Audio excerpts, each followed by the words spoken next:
صل على سيدنا ومولانا محمد وعلى بسم اللہ الرحمن الرحیم۔ السلام علیکم ناظرین و سامعین کرام، پروگرام یاد الہی دیکھنے کے لیے، یاد الہی کے سابقہ تمام پروگرامز دیکھنے کے لیے، بالخصوص وظائف دیکھنے، سننے، جاننے اور پڑھنے کے لیے آپ ہمارے یوٹیوب چینل یاد الہی یعنی YAADESPACE یوٹیوب چینل یاد الہی کو سبسکرائب بھی کیجئے، لائک بھی کیجئے، کمنٹس بھی کیجئے، تاکہ یاد الہی کے مختلف پروگرامز اور وظائف سے آپ مکمل رہنمائی حاصل کر سکیں۔ جی ناظرین و سامعین، پروگرام یاد الہی میں روزانہ عظیم ہستیوں کے تذکارے پاک کیے جاتے ہیں، اور اس کے ساتھ ساتھ کچھ ایسے موضوعات پر گفتگو ہوتی ہے جن سے آپ کو رہنمائی حاصل ہوتی ہے۔ آج واقعہ کربلا، اس کے اسباب و محرکات کے ساتھ ساتھ اس کے نتائج، اور پھر واقعہ کربلا کے بعد چند مزید واقعات جو رونما ہوئے واقعہ کربلا کے فوراً بعد، اس پر گفتگو ہوگی۔ اور اس کے ساتھ ساتھ آج مسلم امہ کی ذمہ داریاں کیا ہیں واقعہ کربلا کو مد نظر رکھتے ہوئے، واقعہ کربلا کے نتائج اور ہماری ذمہ داریاں، اس پر گفتگو ہوگی۔ اس سے پہلے کتاب الشفا سے آج کا خاص وظیفہ، اہل و عیال کی حفاظت کا عمل۔ اگر کوئی شخص سفر میں جانے لگے اور اپنے اہل و عیال کو ایک جگہ پر جمع کر کے 7 مرتبہ اللہ تعالیٰ کا اسم مبارک یا رقیبو 7 مرتبہ پڑھ کر اپنے گھر والوں پر، بیوی بچوں پر، اہل و عیال پر، سب پر دم کر دے، انشاءاللہ اللہ تعالیٰ سب کی حفاظت فرمائے گا، اور اس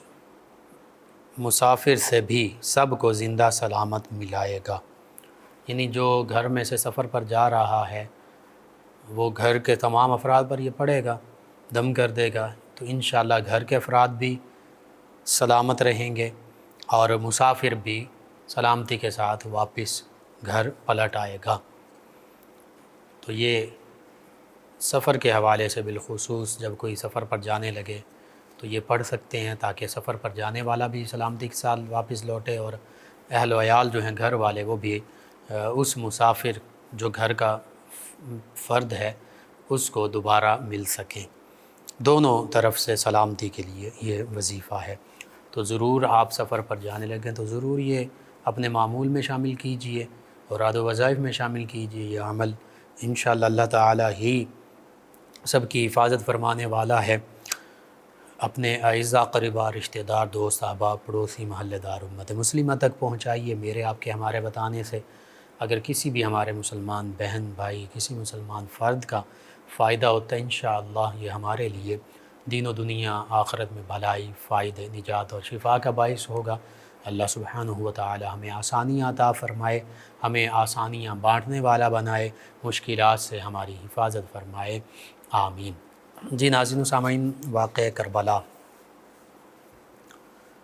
تاریخ اسلام اور تاریخ انسانی کا ایک بے مثال، ایک عظیم سانحہ، ایک عظیم واقعہ، اور حقیقت یہ ہے کہ یہ حق اور باطل جو ازل سے تا ابد حق اور باطل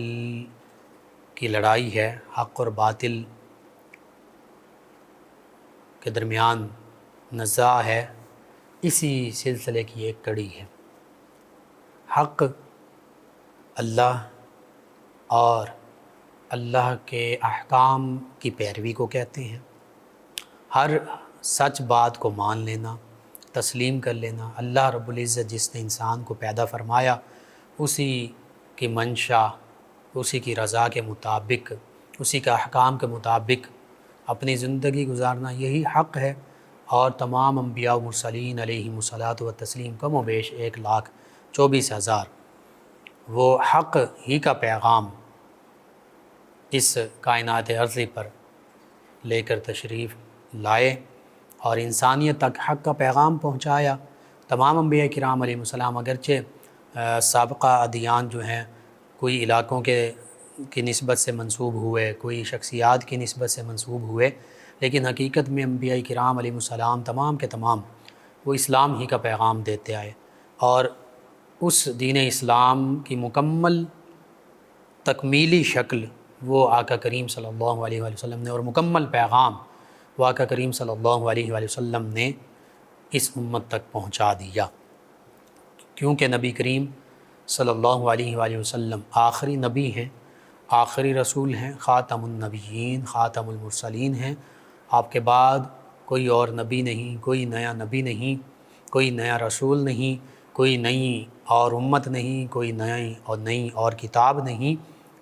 تو اب آقا کریم صلی اللہ علیہ وآلہ وسلم کی تشریف آوری اور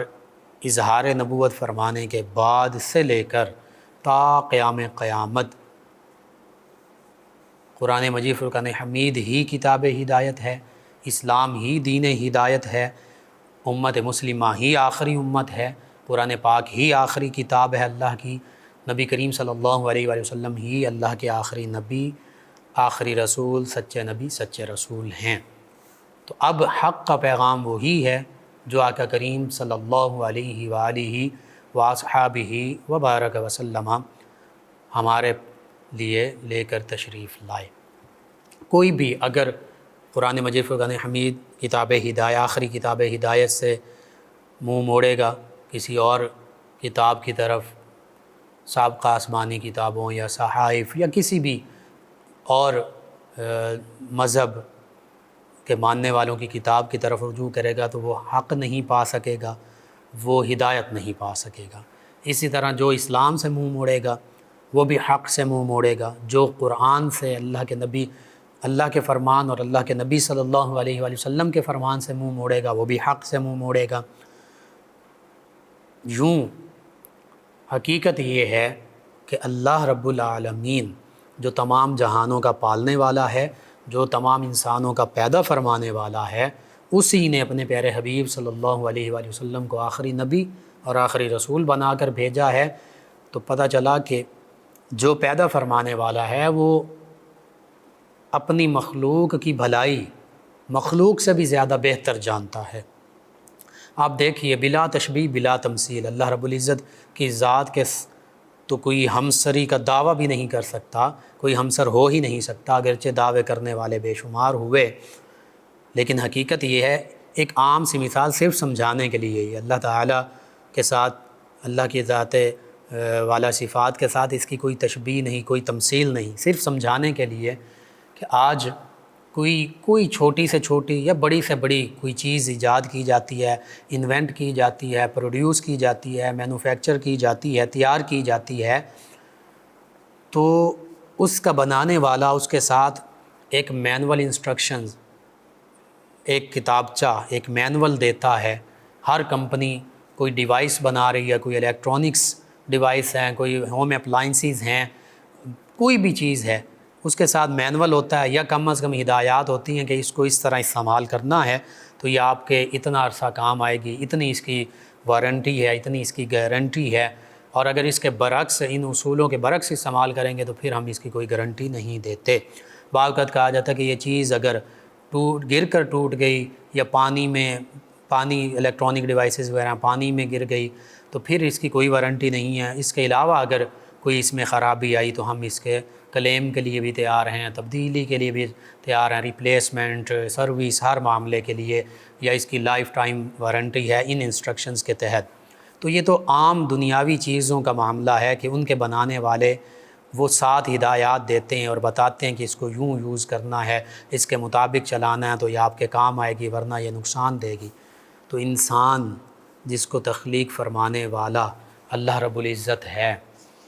تو ہر دور میں انسان کی رہنمائی کے لیے کہ اس کی زندگی بہتر انداز کے ساتھ گزرے، یہ زندگی بھی بہتر ہو جائے، اخروی زندگی بھی بہتر ہو جائے، خرابی کا شکار نہ ہو، تخریب کا شکار نہ ہو، بلکہ تعمیر پر مشتمل ہو، کنسٹرکٹیو لائف یہ گزارے، تعمیری زندگی، مثبت زندگی، بھلائی والی، خیر والی، نیکیوں والی زندگی گزارے، اس دنیا میں بھی یہ انسان کامیاب ہو، قبر میں بھی کامیاب ہو، حشر میں بھی کامیاب ہو۔ تو اللہ رب العزت نے اس مقصد کے لیے مختلف ادوار میں مختلف خطوں میں، مختلف علاقوں میں کم و بیش 1,24,000 انبیاء و مرسلین علیہم الصلاۃ والتسلیم مبعوث فرمائے، اور اس نبوت و رسالت کے سلسلے کی آخری کڑی میرے آپ کے ہم سب کے آقا و مولا صلی اللہ علیہ وآلہ وصحبہ وبارک وسلم ہیں۔ اب نبی کریم صلی اللہ علیہ وآلہ وسلم پر جو اللہ تعالیٰ کی طرف سے پیغام نازل ہوا، قرآن مجید فرقان حمید، جو تمام بنی نوع انسان کے لیے سیٹ آف انسٹرکشنز، یوں سمجھ لیجئے کہ زندگی گزارنے کا حقیقت میں کمپلیٹ کوڈ آف لائف، مکمل زندگی گزارنے کا مکمل ضابطہ ہے، اس میں ہر زندگی کے پہلو کے حوالے سے رہنمائی ملتی ہے۔ پھر آقا کریم صلی اللہ علیہ وآلہ وسلم کی احادیث مبارکہ، فرامین مبارکہ، نبی کریم صلی اللہ علیہ وآلہ وسلم کا اسوہ حسنہ، یہ سبھی چیزیں ہماری مکمل رہنمائی کرتے ہیں۔ پھر صحابہ کرام علیہم رضوان نے قرآن و سنت کو بھی آقا کریم صلی اللہ علیہ وآلہ وسلم سے لیا، اسلام کا مکمل پیغام اخذ کیا، اور نبی کریم صلی اللہ علیہ وآلہ وسلم کی ظاہری طور پر زیارت سے اپنے دلوں کو، آنکھوں کو روشن، منور اور ٹھنڈا کیا، اور آقا کریم صلی اللہ علیہ وآلہ وسلم کی اسوہ حسنہ کو اپنی آنکھوں سے ملاحظہ کیا اور اسی کی پیروی کی، اور اہل بیت کرام بالخصوص سیدنا امام حسین رضی اللہ تعالی عنہ، چونکہ آپ صحابی بھی ہیں، آپ اہل بیت میں سے بھی ہیں، دوہرے آپ کے یہ شرف ہیں، تو آپ نے بھی نبی کریم صلی اللہ علیہ وآلہ وسلم سے یہ سب کچھ اخذ کیا۔ تو یوں آقا کریم صلی اللہ علیہ وآلہ وسلم کہ ظاہری عہد مبارکہ میں غزوہ بدر ہو، غزوہ احد ہو، غزوہ خندق ہو، غزوہ تبوک ہو، فتح مکہ ہو، بیعت رضوان ہو، ہر معاملہ مکی زندگی ہے، مدنی زندگی ہے، قرآن مجید فرقان حمید کا نزول ہو رہا ہے، نبی کریم صلی اللہ علیہ وآلہ وسلم اپنے فرامین مبارکہ، اپنے جانثار صحابہ کرام علیہم رضوان کو ارشاد فرما رہے ہیں، یہ سب کچھ محفوظ حالت میں ہمارے پاس موجود ہیں، قرآن پاک بھی موجود، احادیث مبارکہ بھی موجود، نبی رحمت صلی اللہ علیہ وآلہ وسلم کی سیرت مبارکہ بھی موجود، لیکن اس پر عمل کس نے کیا؟ اس پر سب سے پہلے صحابہ کرام اور اہل بیت کرام علیہم رضوان نے عمل کیا، تو اس وجہ سے وہ کائنات کی عظیم ترین ہستیاں ٹھہریں۔ انہی غزوات میں اگرچہ صحابہ کرام علیہم رضوان کی تعداد کم ہوا کرتی تھی، لیکن وہ اپنے سے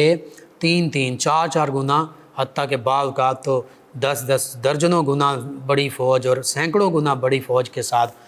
صحابہ کرام علیہم رضوان جہاد کیا کرتے تھے، لڑا کرتے تھے، قتال کیا کرتے تھے، مشرکین کو، کفار کو واصل جہنم کیا کرتے تھے۔ اور اسی سلسلے کی پھر ایک کڑی 61 ہجری میں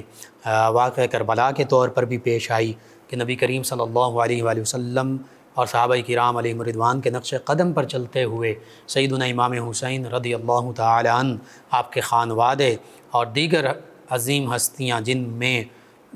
6 سے 7 صحابہ کرام علیہم رضوان بھی شامل ہیں، اور باقی صحابہ کرام علیہم رضوان کی اولادیں بھی شامل ہیں، یعنی تابعین اعظام علیہم رضوان، ان تمام ہستیوں نے شہادت کا جام نوش کیا حق کی خاطر، کیونکہ یہ اسلام کی مکمل تعلیمات پر یہ واقعہ کربلا میں شہید ہونے والے صحابہ کرام، تابعین اعظام، اہل بیت کرام، خانوادہ نبوت، سیدنا امام حسین رضی اللہ تعالیٰ عنہ، یہ اسلام کی حقیقی تعلیمات پر کاربند تھے۔ انہوں نے، ان میں سے وہ ہستیاں جو اہل بیت میں سے ہیں، بالخصوص سیدنا امام حسین رضی اللہ عنہ، اور اہل بیت میں سے دیگر ہستیاں جنہوں نے آقا کریم صلی اللہ علیہ وآلہ وسلم کی صحابیت کا بھی شرف پایا، یعنی نبی کریم صلی اللہ علیہ وآلہ وسلم کی زیارت سے بھی مشرف ہوئے، اور دیگر صحابہ کرام علیہم رضوان، یہ تو براہ راست آقا کریم صلی اللہ علیہ وآلہ وسلم کے فیض یافتہ تھے، اور وہ اہل بیت کرام کہ جنہوں نے آقا کریم صلی اللہ علیہ وآلہ وسلم کی براہ راست زیارت تو نہ کی، اور وہ تابعین اعظام جو صحابہ کرام کی اولادیں ہیں، لیکن انہوں نے بھی براہ راست زیارت نہیں کی، لیکن اپنے والدین سے، صحابہ کرام سے، سیدنا امام حسین سے انہوں نے آقا کریم صلی اللہ علیہ وآلہ وسلم کا پیغام حاصل کیا جو حقیقی اسلام کا پیغام تھا۔ تو پھر اس کا مطلب یہ ہوا کہ سیدنا امام حسین رضی اللہ عنہ، آپ کا خانوادہ، آپ کے تمام رفقاء یہ حق پر تھے، یہ اسلام کی حقیقی تعلیمات پر قائم تھے، اور انہوں نے حق کی خاطر اپنی جان آفرین کے سپرد کی۔ ان کا مقصد کسی قسم کی کوئی دنیاوی غرض نہیں تھی، کوئی لالچ نہیں تھی، اتمام حجت تھا کوفیوں کے لیے، یزیدیوں کے لیے، کہ وہ کوفی، وہ یزیدی جنہوں نے خطوط ہزاروں کی تعداد میں لکھے، اور بلایا کہ ہم آپ کا ساتھ دیں گے، اور یزید جو ہے فاسق فاجر حکمران ہے، تو ایسے فاسق فاجر کے خلاف خروج کرنا چاہیے، یعنی یہ مسلمانوں کا امیر بننے کے لائق نہیں ہے، یہ مسلمانوں کا خلیفہ، مسلمانوں کا حکمران بننے کے قابل نہیں ہے کہ اس نے اسلام کی پابندیوں کو، اسلام کے احکام کو، اسلام کی حدود کو، حدود اللہ کو پامال کر دیا ہے۔ محرمات، جو محرم رشتے ہیں، جو حرام رشتے ہیں،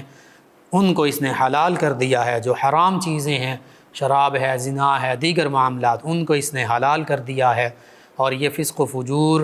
کے گھٹا ٹوپ اندھیروں میں ڈوب چکا ہے۔ تو اب اس کے خلاف خروج آپ ہی کر سکتے ہیں، ہم آپ کا ساتھ دیں گے، کیونکہ اس موقع پر 61 ہجری میں صحابہ کرام علیہم رضوان میں بھی، اور چونکہ کبار صحابہ کرام، بزرگ صحابہ کرام اکثر وصال پا چکے تھے، خلفائے راشدین بھی، دیگر بھی، جو چند صحابہ کرام علیہم رضوان موجود تھے، ان کی عمریں بھی کم از کم جو ہیں وہ 65 70 75 برس یہ تھیں، یعنی عمر رسیدہ تھے، وہ بھی بزرگ تھے۔ تو یوں اس 61 ہجری کے دوران سیدنا امام حسین رضی اللہ تعالیٰ عنہ ہی وہ واحد شخصیت تھیں کہ جو نبی کریم صلی اللہ علیہ وآلہ وسلم کے ساتھ بہت زیادہ قرب رکھتی تھیں، کہ صحابیت کا شرف بھی ہے، اس کے ساتھ ساتھ اہل بیت اطہار، نبی کریم صلی اللہ علیہ وآلہ وسلم کے نواسے اور شہزادے ہونے کا شرف بھی حاصل ہے۔ تو اس وجہ سے انہی کو لوگوں نے اس مقصد کے لیے پیغام بھیجا کہ آپ ہماری رہنمائی کیجئے۔ لیکن جب سیدنا امام حسین رضی اللہ تعالیٰ عنہ حق کی خاطر تشریف لائے، تو اتمام حجت فرمانے کی خاطر تشریف لائے، تو یزیدی اور کوفی جو ہیں بالخصوص، جنہوں نے خطوط لکھ کر بھیجے، وہ ان کی تلواریں جو ہیں وہ ابن زیاد کے ساتھ ہو گئیں، اور انہی بلانے والوں نے سیدنا امام حسین رضی اللہ تعالیٰ عنہ آپ کے خانوادے اور آپ کے رفقاء کو شہید کر دیا۔ اور اس بات کا تذکرہ تمام کتب تاریخ میں بھی موجود ہے۔ اس پر مورخین کا اتفاق ہے کہ سیدنا امام حسین رضی اللہ عنہ کو شہید کرنے والوں میں یزید ابن زیاد ابن سعد، شمر، ان جیسے بدبخت، شام اور کوفہ کی فوجیں، یہ سبھی لوگ اس میں شامل تھے۔ تو کوفی بھی، ان کا بھی مکمل اس میں حصہ،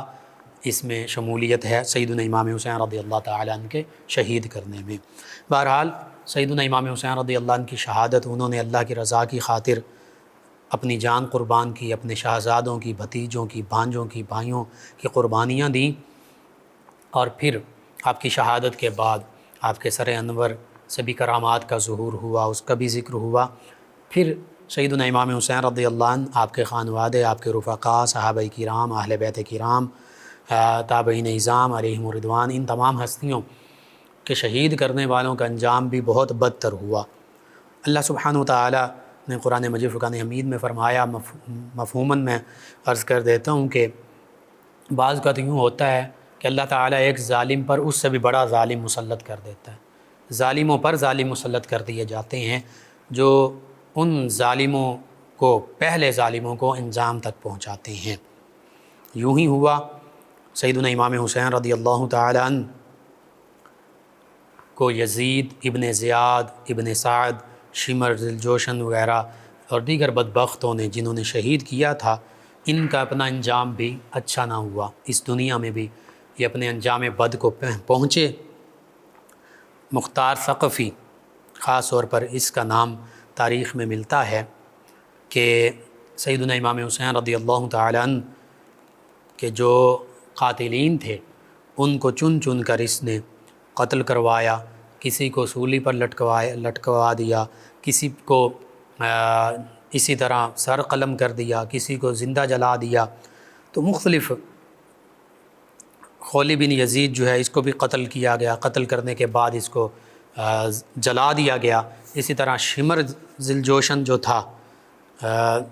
سیدنا امام حسین رضی اللہ تعالیٰ عنہ کے مقابلے میں یہ آیا تھا، اس کو بھی قتل کرنے کے بعد اس کو کتوں کے آگے ڈال دیا گیا، کتوں نے اس کو چیر پھاڑ کر رکھ دیا۔ اسی طرح جو ابن زیاد تھا، اس کے ہاتھ پاؤں کاٹ کر اس کو تڑپنے کے لیے چھوڑ دیا گیا، دیگر کسی کو تیروں کا نشانہ بنایا گیا، کسی کا سر قلم کیا گیا، اور ان لوگوں کے بدبخت جسموں پر بھی، ان کی لاشوں پر بھی گھوڑے دوڑائے گئے، کسی کو نیزوں سے چھید کر مار دیا گیا۔ تو بہرحال اکثر جو قاتلین سیدنا امام حسین اور وعدہ نبوت کو شہید کرنے والے، سیدنا امام حسین رضی اللہ عنہ کو شہید کرنے والے صحابہ کرام علیہم الرضوان، اہل بیت کرام علیہم الرضوان، تابعین اعظام علیہم الرضوان کو جو شہید کرنے والے، ان میں سے اکثر کے ساتھ یہی ان کا انجام ہوا۔ حتیٰ کہ یزید کے حوالے سے بھی مختلف روایات ملتی ہیں۔ ایک روایت میں یہ بھی ہے کہ یہ ایک عورت، غالباً وہ کسی اور مذہب سے تعلق رکھتی تھی، نصرانیہ سے تعلق رکھتی تھی، اس کے وہ عشق میں مبتلا ہوا، اس نے اس کو شراب پہ لگایا اور اسی شراب کے نشے میں دھت ہو کر مر گیا۔ ایک یہ روایت ہے، اس کے علاوہ بھی روایات ملتی ہیں۔ لیکن دیکھیے آج سیدنا امام حسین رضی اللہ تعالیٰ عنہ کا نامی اس میں گرامی زندہ ہے، اور پھر اس یزید بدبخت نے یہ 64 ہجری میں اپنے انجام بد کو پہنچا، واقعہ کربلا سے تقریباً 3 برس بعد۔ اور جب یہ یزید اپنے انجام بد کو پہنچا، اس دوران اس سے پہلے اس نے اپنی افواج، لشکر، وہ مدینہ طیبہ پر چڑھائی کے لیے بھیجے، مکہ المکرمہ پر حملہ کرنے کے لیے بھیجے۔ انہوں نے مکہ المکرمہ، کعبۃ اللہ پر حملہ کیا، سنگ باری کرتے تھے، پتھر باہر سے پھینکتے تھے، وہاں پر کئی لوگ زخمی شہید ہوئے، کئی شہید ہوئے، حتیٰ کہ منجنیق ٹائپ جو اس وقت کی ایک اسلحہ تھا، جنگ کا سامان تھا، اس کے ذریعے سے آگ کے گولے، آگ اندر پھینکی گئی، جس سے غلاف کعبہ کو بھی آگ لگ گئی۔ یہ بھی یزید کے سیاہ کارناموں میں سے ایک کارنامہ ہے کہ مکہ المکرمہ کی حرمت کو بھی اس نے پامال کیا، پھر مدینہ طیبہ کی حرمت کو اس نے پامال کیا، حتیٰ کہ مدینہ طیبہ میں 3 دن اور 3 راتوں تک مسجد نبوی میں اذان اور جماعت اس کے لشکر نے نہیں ہونے دی، اس پر پابندی تھی۔ سیدنا سعید بن مسیب رضی اللہ تعالیٰ عنہ تابعی ہیں، صحابی کی غالباً آپ ایک صحابی ان کی اولاد ہیں غالباً۔ آپ فرماتے ہیں کہ میں مجذوب اور دیوانہ بن کر مسجد نبوی میں بیٹھا رہا، تو فرماتے ہیں کہ میں نبی کریم صلی اللہ علیہ وآلہ وسلم کے روضہ مبارکہ سے اذان اور اقامت کی آواز سنا کرتا تھا۔ بہرحال مدینہ طیبہ کی حرمت کو اس بدبخت نے پامال کروایا، اور پھر مکہ المکرمہ کی حرمت کو آقا کریم صلی اللہ علیہ وآلہ وسلم نے مدینہ طیبہ کو حرم، اللہ کی بارگاہ میں دعا کر کے اس کے لیے یہ دعا کی تھی، اور حرم اس کو مقرر فرمایا تھا۔ کعبۃ اللہ، مکہ المکرمہ بھی اللہ تعالیٰ نے اس کو حرم بنایا سیدنا ابراہیم علیہ السلام کی دعا قبول فرما کر۔ تو اس نے حرمین شریفین طیبین کی بھی بے حرمتی کی، نبی کریم صلی اللہ علیہ وآلہ وسلم کے اہل بیت کرام علیہم الرضوان کو شہید کیا، بے حرمتی کی، صحابہ کرام علیہم الرضوان کو شہید کروایا، تابعین اعظام علیہم الرضوان کو شہید کروایا۔ تو یہ سبھی یزید کے سیاہ پیشانی پر اس کے سیاہ کارنامے، سیاہ داغ موجود ہیں۔ تو یوں سیدنا امام حسین رضی اللہ تعالیٰ عنہ کی شہادت اور یہ واقعات، اس سے ہمیں یہ سبق ملتا ہے کہ اگر کوئی بدبختی پہ آ جائے تو وہ یزید بن جاتا ہے، اور وہ یزید کی طرح نہ مسلمانوں کی حرمت کا خیال رکھتا ہے، نہ نبی کریم صلی اللہ علیہ وآلہ وسلم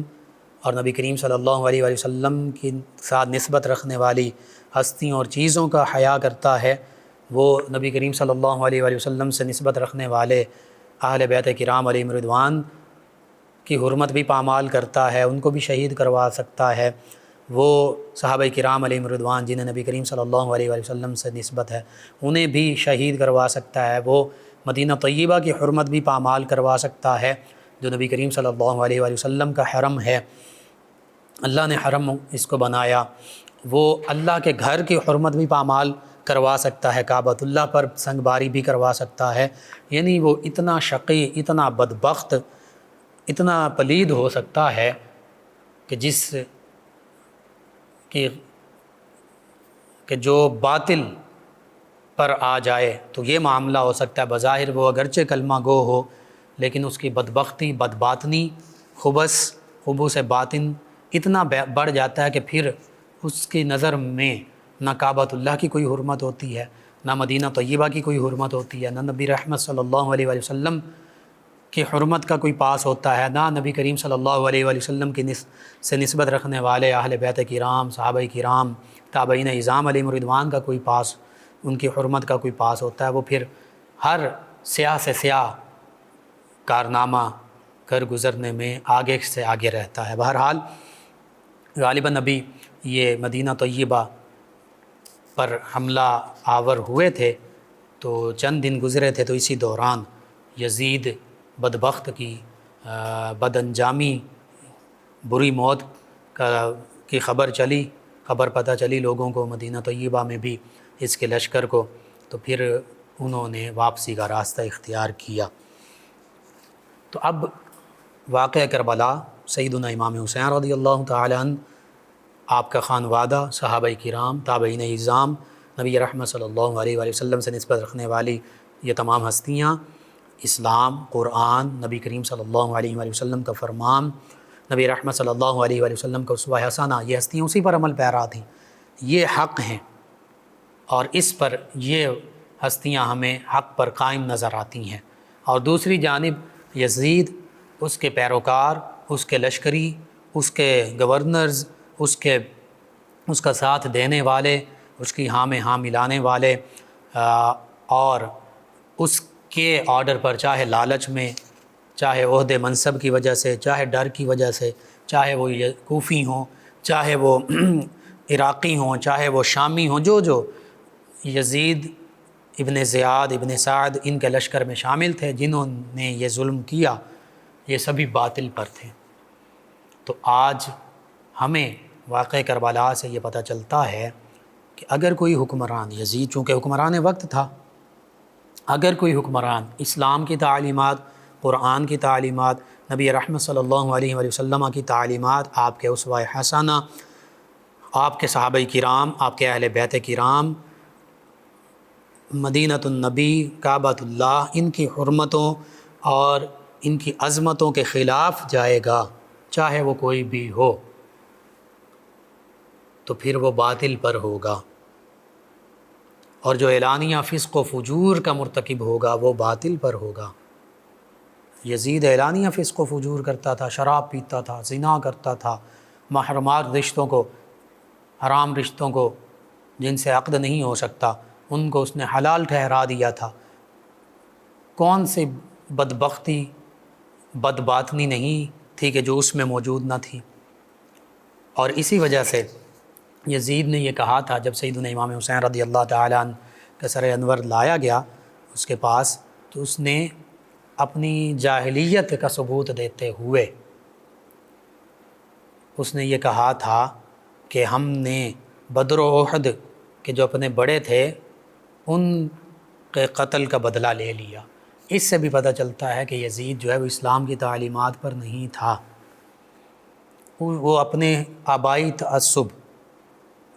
اگرچہ سیدنا امیر معاویہ رضی اللہ عنہ، سیدنا ابو سفیان رضی اللہ عنہ یہ صحابی رسول ہیں، ان کے بارے میں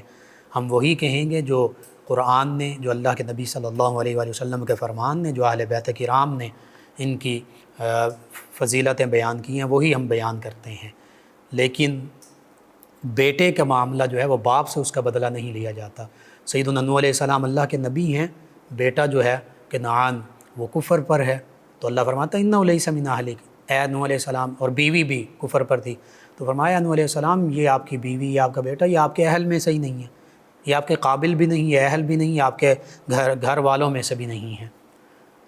بہرحال یزید نے جب یہ جملہ بولا تو اس سے یہ پتہ چلتا ہے کہ یزید جو ہے اس کا اسلام سے کوئی ظاہری طور پر بھی ناتا نہیں تھا، اور غزوہ بدر و احد کا وہ ذکر کر رہا ہے۔ اس سے مطلب یہ پتہ چلا کہ صحابہ کرام علیہم رضوان کے بارے میں بھی اس کے اندر، اہل بیت کرام علیہم رضوان کے بارے میں تو اس نے شہادت تک کا معاملہ یہ کروا دیا، تو صحابہ کرام علیہ رضوان کے بارے میں بھی اس کے اندر خبث باطن موجود تھا، کیونکہ اور نبی کریم صلی اللہ علیہ وآلہ وسلم کے بارے میں کہ غزوہ احد، غزوہ بدر، ان میں کنوں نے کفار مکہ کو، کن ہستیوں نے کفار مکہ کو واصل جہنم کیا تھا؟ نبی رحمت صلی اللہ علیہ وآلہ وسلم نے، آپ کے جانثار صحابہ کرام علیہ رضوان نے کفار مکہ کو غزوہ بدر و احد میں، خندق میں، دیگر غزوات میں، ان بالخصوص غزوہ بدر و احد میں کفار مکہ کو نبی کریم صلی اللہ علیہ وآلہ وسلم اور صحابہ کرام علیہ رضوان نے واصل جہنم کیا تھا۔ تو اس سے پتہ چلتا ہے کہ یزید کے دل میں نہ نبی کریم صلی اللہ علیہ وآلہ وسلم کی محبت تھی، نہ صحابہ کرام علیہ رضوان کی محبت تھی، نہ اہل بیت کرام علیہ رضوان کی محبت تھی۔ اسی وجہ سے نہ قرآن کی، نہ اسلام کی، نہ اللہ کے فرمان کا پاس تھا۔ اسی وجہ سے اس کی یہ سیاہ باطنی اس حد تک پہنچی کہ اس نے ان تمام حرمتوں کو پامال کیا۔ کعبۃ اللہ کی عظمت اس کے دل میں نہیں تھی، حتیٰ کہ کعبۃ اللہ کی بڑی شان ہے، بڑی عظمت ہے، پہلی نظر پڑنے سے گناہ معاف، جو دعا کریں دعا قبول ہوتی ہے۔ لیکن ایک موقع پر نبی کریم صلی اللہ علیہ وآلہ وسلم نے کعبۃ اللہ کا طواف کرتے ہوئے کعبۃ اللہ کو مخاطب کرتے ہوئے فرمایا کہ اے کعبۃ اللہ، تیری بڑی عظمت ہے، تیری بڑی فضیلت ہے۔ فرمایا لیکن بندہ مومن کی جو حرمت ہے وہ تجھ سے بھی بڑھ کر ہے، ایک عام ایمان والے کی حرمت کعبۃ اللہ سے بڑھ کر ہے۔ حالانکہ کعبۃ اللہ کی حرمت بڑی عظیم ہے، تو پھر ایک عام مومن کی اتنی حرمت، تو پھر تابعین اعظام علیہ رضوان جنہوں نے صحابہ کرام کی زیارت کی، ان کی حرمت کتنی ہوگی؟ خود صحابہ کرام علیہ رضوان جنہوں نے نبی کریم صلی اللہ علیہ وآلہ وسلم کی زیارت کی، ان کی حرمت کیا ہوگی؟ پھر اہل بیت کرام علیہ رضوان جو نبی کریم صلی اللہ علیہ وآلہ وسلم کے نوری وجود مسعود کا حصہ ہیں، ان کی حرمت کیا ہوگی؟ پھر مدینہ طیبہ، نبی رحمت صلی اللہ علیہ وآلہ وسلم کا حرم، مکہ المکرمہ، ان کی حرمت، ان سبھی حرمتوں کو یزید نے پامال کیا۔ تو پتہ چلتا ہے کہ آج بھی اگر کوئی ان حرمتوں کا پاس نہیں رکھتا، کوئی کعبۃ اللہ کی حرمت کو پامال کرتا ہے، کوئی مدینہ طیبہ کی حرمت کو پامال کرتا ہے، کوئی آقا کریم صلی اللہ علیہ وآلہ وسلم کی ناموس اور حرمت کو پامال کرتا ہے، صحابہ کرام علیہ رضوان کی حرمت کو پامال کرتا ہے، ان کے بارے میں نازیبا لفظ بولتا ہے، یا اہل بیت کرام علیہ رضوان کی حرمت کو پامال کرتا ہے، ان کے بارے میں نازیبا گفتگو کرتا ہے، تو اس کا مطلب یہ ہے کہ وہ یزید ہی کا پیروکار ہے، وہ یزیدی سیاہ باطنی پر چل رہا ہے۔ اور اس کے برعکس جو کعبۃ اللہ کی حرمت کا بھی پاس رکھے، جو مدینہ طیبہ کی حرمت کا بھی پاس رکھے، اپنے گھر والوں، خود بھی صرف اس وجہ سے یہ صحابہ کرام، یہ اہل بیت کرام، یہ تابعین اعظام جو واقع کربلا میں شہید ہوئے، صرف اس وجہ سے مدینہ طیبہ اور مکہ المکرمہ چھوڑا کہ ان کی حرمت پامال نہ ہو، یہاں پر خون ریزی نہ ہو۔ تو جو ان حرمتوں کا پاس رکھتے ہیں، جو آقا کریم صلی اللہ علیہ وآلہ وسلم کی حرمت، آپ سے نسبت رکھنے والے اہل بیت، صحابہ کرام، تابعین اعظام، قرآن مجید، احادیث مبارکہ، سیرت مبارکہ، کعبۃ اللہ، مدینہ طیبہ، ان حرمتوں کا پاس رکھتے ہیں، اس کا مطلب یہ ہے کہ وہ حسینی مشن پر ہیں، وہ سیدنا امام حسین رضی اللہ عنہ کے پیروکار ہیں۔ آج بھی ضرورت اس امر کی ہے کہ ہماری یہ ذمہ داری ہے، ہم نہ صرف زبان سے حسینی نہ بنیں، صرف زبان سے یا صرف زبان سے زبانی کلامی محبت کے دعوے کرنے والے نہ بنیں، بلکہ جو نبی کریم صلی اللہ علیہ وآلہ وسلم، اہل بیت کرام، صحابہ کرام علیہ رضوان، بالخصوص سیدنا امام حسین رضی اللہ عنہ کا تذکرہ پاک ہو رہا ہے، آپ کی جو تعلیمات ہیں، آپ کا جو اسوہ ہے، جو آپ نے حق کی خاطر جان قربان کی، اس کو مد نظر رکھتے ہوئے آپ کی تعلیمات اور ان تمام ہستیوں کے نقش قدم پر چلنے کی کوشش کریں، پھر ہی ہم اصل میں حسینی ہوں گے، ہمارا کردار حسینی ہوگا۔ کردار سے حسینیت کا پتہ چلتا ہے، گفتار سے نہیں، صرف کہہ دینے سے، زبان سے کہہ بھی دیا لا الہ تو کیا حاصل، دل و نگاہ مسلمان نہیں تو کچھ بھی نہیں۔ سیدنا امام حسین رضی اللہ عنہ، صحابہ کرام، اہل بیت کرام، تابعین اعظام، ان ہستیوں کے قلوب و اذہان، دل و نگاہ، ہر چیز مسلمان تھی، ایمان والے تھے۔ یہ آج بھی اسی چیز کی ضرورت ہے۔ اللہ سبحانہ وتعالی سے دعا، اللہ تعالی ہمیں ان عظیم ہستیوں کی کامل محبت اور ان کی کامل پیروی کرنے کی توفیق عطا فرمائے، ان کے تصدق سے عالم اسلام کو سربلندیاں عطا فرمائے، آمین۔ اللهم صل على سيدنا ومولانا محمد وعلى سيدنا فرما رہے ہیں پروگرام یاد الہی۔ ناظرین سامعین، اس دوران میں جوائن کیا محسن جٹ صاحب ہیں 74 گاف بے برسین سے، کہتے ہیں سر آپ کا پروگرام بہت اچھا ہوتا ہے، آپ کی آواز اور بولنے کا انداز بہت اچھا ہے۔ چلیں جی، آپ کا حسن سماعت ہے، شکریہ۔ عثمان ظفر صاحب ہیں، کہتے ہیں انکل جی صدا سلامت رہیں، سیدنا امام حسین رضی اللہ عنہ نبی کریم صلی اللہ علیہ وآلہ وسلم سے کیسے مشابہت ہے؟ جی غالباً یوں ہے، سیدنا علی المرتضیٰ بھی فرماتے ہیں کہ امام حسن سر انور سے لے کر سینے تک نبی کریم صلی اللہ علیہ وآلہ وسلم کے مشابہ، اور سینہ سے لے کر پاؤں تک سیدنا امام حسین رضی اللہ عنہ یہ نبی کریم صلی اللہ علیہ وآلہ وسلم کے مشابہ تھے۔ ڈوگر برادران، انہوں نے ہمیشہ کی طرح ہمیں جوائن کیا، آپ کا شکریہ۔ 208 چک ڈوگرا والا سے سانگلہ ہل سے سیماب ہیں، انہوں نے کہا السلام علیکم۔ جی وعلیکم السلام۔ انہوں نے کہا کہ آپ کے پروگرام سے بہت کچھ سیکھنے کو ملتا ہے، اور جانوروں کے دانے نکلے ہوئے ہیں یا لمپی سکن وغیرہ، اس کے حوالے سے کوئی وظیفہ؟ جی اس حوالے سے ایک تو یہ ہے کہ سورہ فاتحہ یہ سورۃ الشفاء ہے، اس کو 7 مرتبہ پڑھیں، اور اس کے علاوہ یا سلاموں کی کثرت کریں، اول آخر درود پاک تعداد میں پڑھ کر اس پر دم کریں، اور انشاءاللہ اللہ سے دعا کریں، اللہ تعالیٰ ہی شفا عطا فرمانے والا ہے۔ ایک اور لسنر ہیں شہریار علی فاروقی صاحب، کہتے ہیں السلام علیکم۔ جی وعلیکم السلام۔ کہتے ہیں کہ امید کرتا ہوں آپ ٹھیک ہوں گے، اور انہوں نے کہا کہ 14 اگست ہے کل، تو اس حوالے سے جو شہدائے پاکستان ہیں ان کے لیے فاتحہ اور کل شریف جو ہے یہ پڑھ کر اصالہ ثواب کیے جائیں۔ جی بالکل، سبھی امت مسلمہ بالخصوص سبھی مسلمان پاکستانیوں کو یہ عمل کرنا چاہیے۔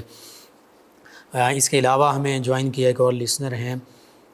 غالباً انہوں نے نام نہیں لکھا، کہتے ہیں السلام علیکم۔ جی وعلیکم السلام۔ انہوں نے کہا کہ کچھ دن سے طبیعت ٹھیک نہیں ہے، دل کسی کام کو نہیں کرتا، عجیب سی گھبراہٹ ہے، سر بھی وزنی رہتا ہے۔ جی آپ ایک تو باوضو رہیں، نماز اور تلاوت اس کی کثرت، اور بالخصوص جو آپ نے خاص کنڈیشن بتائی اس حوالے سے 2 چیزیں کریں،